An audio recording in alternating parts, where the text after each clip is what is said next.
करना मेरी रग रग में है। इसलिए मैंने इंदिरा के हुक्म से इनकार करने वाले सेना प्रमुख सैम मानेकशॉ, जिसने पाकिस्तान पर जीत दिलवाई, उसका वेतन 32 साल तक नहीं दिया। मैं वही हूँ जिसने मुस्लिम पर्सनल लॉ बोर्ड बनाया, क्योंकि संविधान से चलना सिर्फ बाकियों पे लागू होता है, वोट बैंक पर नहीं। मैंने ही देश में आपातकाल लगाकर लोकतंत्र का गला घोटने की कोशिश की।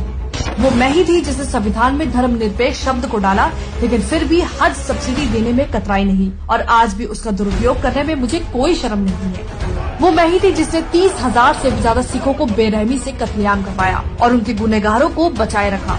गरीबी हटाओ का नारा देकर देश को गरीब बना दिया और देश का सोना गिरवी रखवा दिया। मैंने ही वक्फ एक्ट में संशोधन कर इसे इतना शक्तिशाली बना दिया कि आज आपकी जमीन कभी भी आपके ही हाथों से जा सकती है और आप कुछ कर भी नहीं पाओगे। मैंने परमाणु का विरोध किया, सेना को कमजोर रखने की मेरी मेहनत पर पानी जो फिर जाता। मैंने रिमोट कंट्रोल पीएम बनाया, उसकी आड़ में लाखों करोड़ों के घोटाले किए। देश में पाकिस्तानी आतंकियों ने 3 दिन तक कहर मचाया, लेकिन इल्जाम लगने से बचने के लिए मैंने आरएसएस को अपना टारगेट बनाया और हिंदू आतंक को जन्म दिया। वो मैं ही थी जिसने देश से छिपकर चीन के साथ MOU साइन कर अपने ही देश की कमर में छुरा घोंपा था। मैंने ही कोर्ट में हलफनामा देकर कहा कि श्री राम काल्पनिक है और राम सेतु को तोड़ने की कोशिश की। मैंने वोट बैंक के लालच में हज पर 50% की सब्सिडी दी, पर अमरनाथ यात्रा पर 25,000 का टैक्स लगाकर सारा पैसा वसूल लिया।